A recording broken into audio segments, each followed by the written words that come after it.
আমরা যারা 7, 16 এবং 25 তারিখে জন্মিয়েছি আমরা তারা নাম্বার 7 বা নাম্বার 7। নাম্বার 7 রিপ্রেজেন্ট আ কেতু। কেতুর কি আমরা জানি, মাথা নেই, শুধু বডি রয়েছে, যে চিন্তা কিছু করতে পারে না, শুধু অ্যাক্টিভিটি করে চলেছে এবং জাস্ট কিচ্ছু বুঝতে পারছে না কি করবে। সেক্ষেত্রে দাঁড়িয়ে আমরা কার পুজো করব?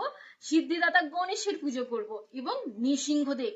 যদি আপনার নৃসিংহদেবকেও যদি আপনার মনে হয় যে না, তার সাথে একটা কানেকশন যদি ফিল করেন, তাহলে অবশ্যই নৃসিংহদেবের পুজো করুন, নৃসিংহদেবের সাথে কানেক্ট করার চেষ্টা করুন। আদারওয়াইজ গণেশজির পুজো করুন এবং প্রত্যেক বুধবার নিরামিষ খান এবং গণেশজির যে কোনো একটা বীজ মন্ত্র তুলে নিন, সেটাকে জপ করতে শুরু করুন রোজ, যে কোনো একটা বীজ মন্ত্র গণেশজির, এবং খুব ভালো থাকুন। নাম্বার 7ও কিন্তু is a very powerful. Number 7-এর কাছে একটা খুব পাওয়ারফুল জিনিস আছে, সেটা হচ্ছে নাম্বার 7 ইজিলি যে কোনো কিছু ম্যানিফেস্ট করতে পারে। রিয়ার ইয়েস, নাম্বার 7 ইজিলি যে কোনো কিছু ম্যানিফেস্ট করতে পারে। জানি না এর আগে এটা শুনেছেন কিনা, আজকের বললাম, ট্রাই করে দেখবেন।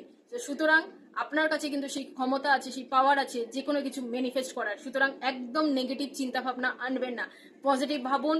নিজেকে যেটা বানাতে চান সেটা ভাবতে থাকুন, দেখবেন আজ নয়তো কাল আপনি সেটা হয়ে গেছেন। বিকজ অন্যদের তুলনায় আপনার কাছে আপনার ম্যানিফেস্টেশন পাওয়ার অনেক বেশি স্ট্রং।